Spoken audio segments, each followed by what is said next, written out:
Hello and welcome to episode number 269. This is the Project Management Podcast at pm-podcast.com, and I'm Cornelius Fichtner. Thank you for joining us today. John Donohoe is the Director of Project Management at Star Alliance, and portfolio management is his passion. He says that many corporations don't fail when they are developing a strategic plan, but instead they fail under the execution of that plan.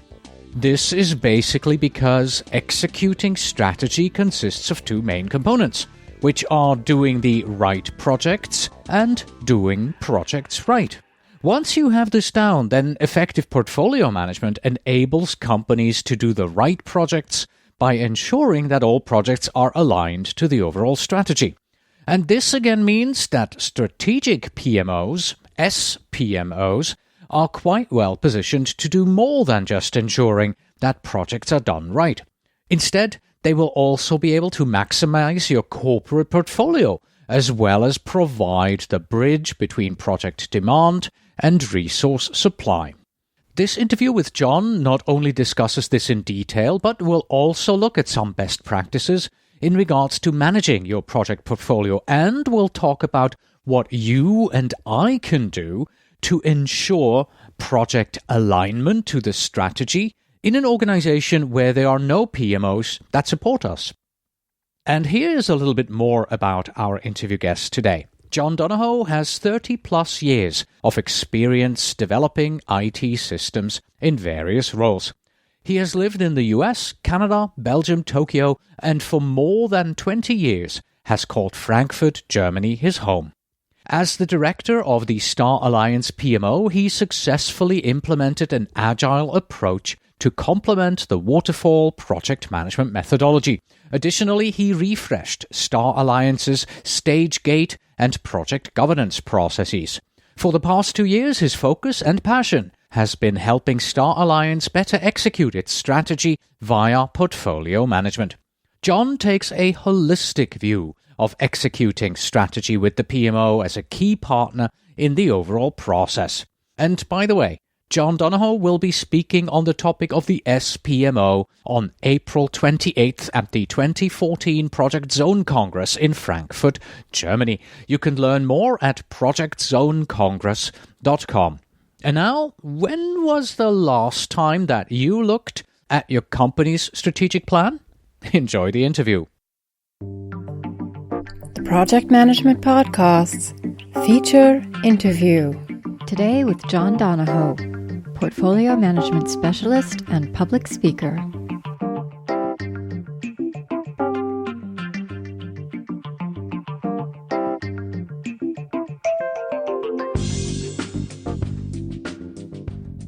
Hello, John, and welcome to the Project Management Podcast. Hello, Cornelius. Glad to be here. So you will be speaking at the Project Zone Congress on executing strategy, portfolio management, and the Strategic Project Management Office, the SPMO. So what problems does the SPMO try to fix? Good. Thank you very much, Cornelius. First of all, I'm the director of the Star Alliance Project Management Office, and we're looking to mature our methodology. And so what we're doing right now is we're implementing portfolio management. And so when I did some research, and particularly when I look at Star Alliance in particular, I'm looking at some of the problems that our management face, particularly looking at we have a strategy, but being able to execute it is really a challenge. And so there seems to be a bit of a disconnect, I would say, between the strategy formulation and the execution of the strategy. And so when I look at some of the reporting, particularly from PMI, did a survey in 2013 with The Economist. What they found out was fairly surprising, is that 56% of all of the strategic initiatives are successful. So that leaves a big gap between those really important initiatives and not being successful at them. All right. Yeah. Let's take a step back here and let's take a look at the other acronyms that people are very likely familiar with. There's the PMO, there is the EPMO, and now the SPMO. Can you give us on a high level maybe a bit of an understanding of what the differences are between those three? Yeah, I'd happy to. First of all, if you actually go and Google project management offices, you'll find that there are or Wikipedia, I would say. There's three types, really.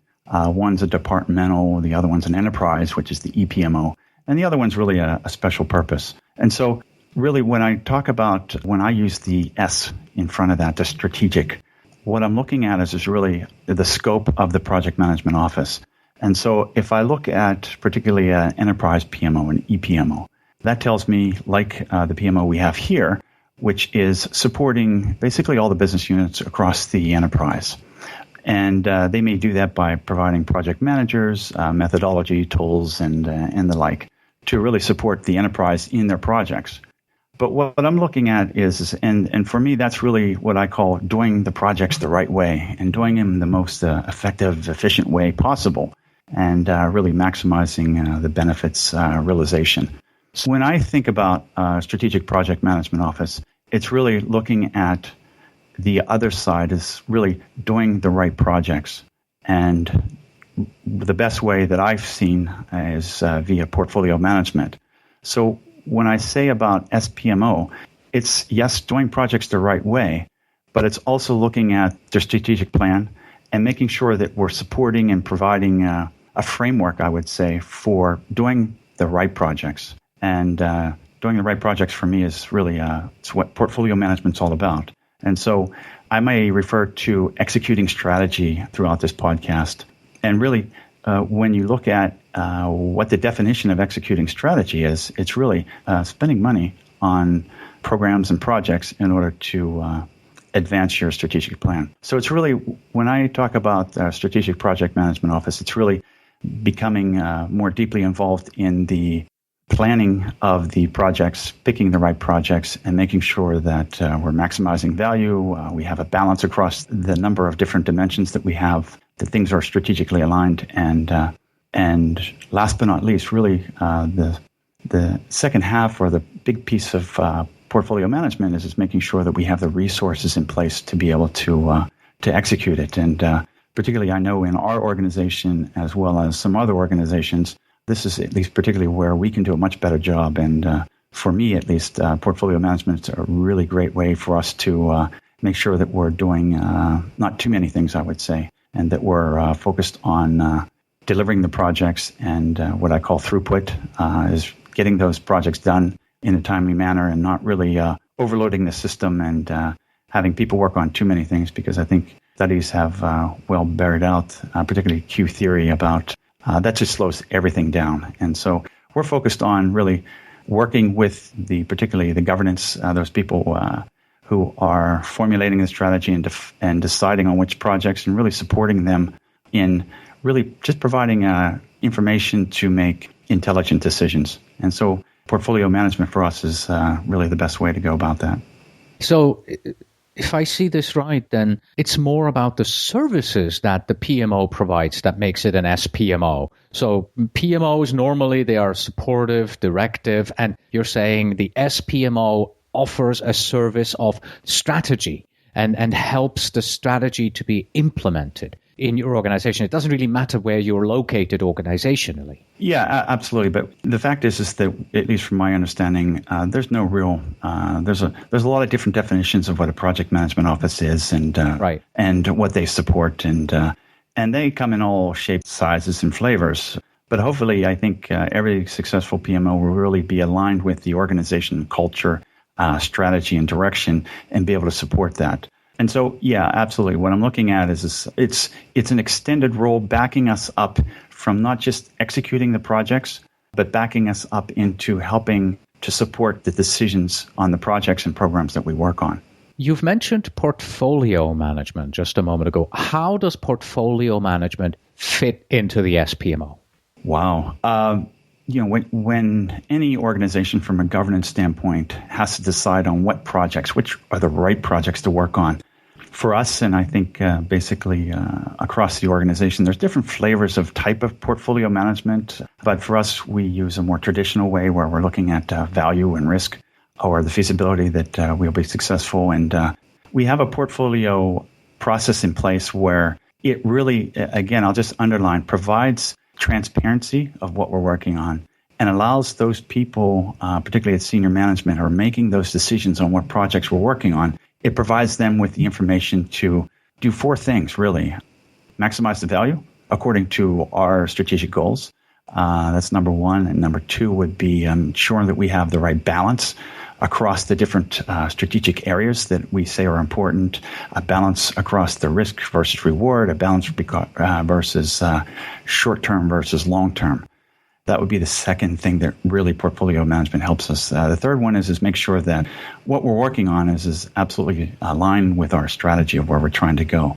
And last but not least is the one that I said was, for us in particular, very important is that we understand that we're able to manage the number of projects to the resources that we have available and be able to really get those strategic initiatives launched in a more efficient, quicker way. So that's our focus. So it's really working together. And I would just say this, that at least portfolio data to make that decision, it's a snapshot at one point. And so as you go through the project life cycle, there's lots of changes. And so being able to incorporate those changes and, how would I say, keep that communication back to those senior executives and keep them engaged in particularly the strategic initiatives is extremely important. And I think a lot of studies have borne out that the number one reason for some of the strategic initiatives being failed is a lack of really engagement by those senior managers. There seems to be a disconnect, I would say, sometimes that there's a lot of emphasis, I would say, on developing a strategy. Particularly you see that in MBA programs. I was recently at a strategy execution forum, and the gentleman said, how many MBAs in this room have had training and courses on strategy? And almost all the hands went up. But when he asked the same question to say, how many in this room of the MBAs have taken courses on executing strategy or actually implementing it? No hands went up. So there's a big disconnect between understanding a strategy and understanding maybe the practicalities of being able to implement it.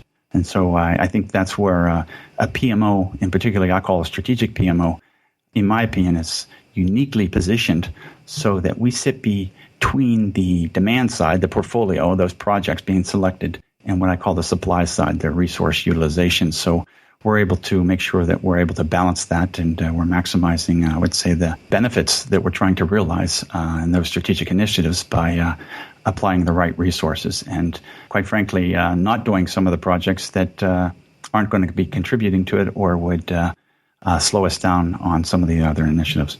So it's really, I would say, at least in Star Alliance, our strategic PMO, at least for us, is, yeah, we sit between those sides, but when you talk about portfolio management, it's really setting up at least what we do. We set up the whole structure of what the portfolio management looks like and really drive that throughout the organization, particularly on education as to how it impacts people. And really, in my opinion, it was purely an organizational change management project that we did when we implemented portfolio management here. In the abstract for your presentation, you actually state that most corporations fail not in developing a strategic plan, but in the execution of the plan. You've mentioned that, there seems to be a disconnect between the training on the C-level, that they are trained in developing the plan but not in executing it. Is that the only reason why they fail? Is there anything else that you can see? Well, I think one of the other things is really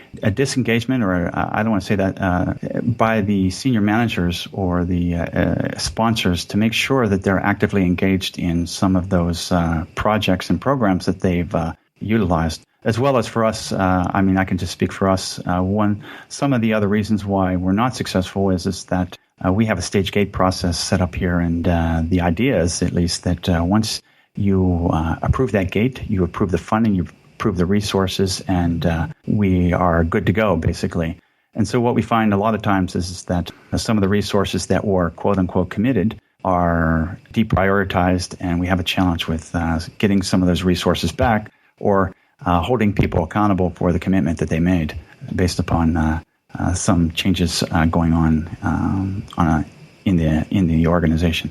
What exactly is the role of your strategic project management office in executing the strategy that you've been given? So again, if I come back to my definition of executing strategies, which is really executing projects and programs. And so obviously, we're focused on doing those in the right way, quote unquote, and maturing our project management office and incorporating and Agile principles as well as a waterfall, and make sure we're doing a good job in delivering and reporting those projects that we're working on. But really, our focus, at least my current focus right now, is because I think we're a fairly mature project management office. And so really what I'm doing more is educating the organization on why the value of portfolio management, and really helping them understand what they need to do and what it means to them on a daily basis.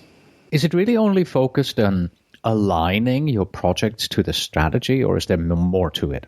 Well, there's a lot more to it, and please don't misinterpret. Portfolio management is one way to help ensure that the strategic projects that we work on here are successful.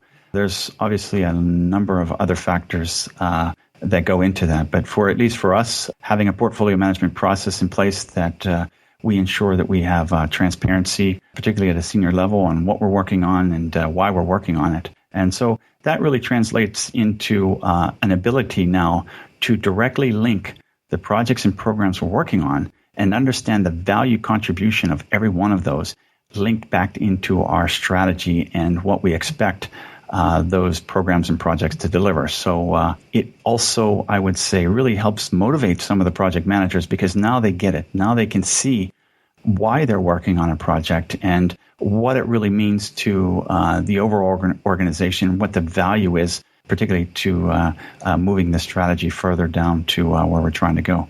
Mm-hmm. Maybe we could translate this into action items. And to do that, let's talk about best practices that you have found.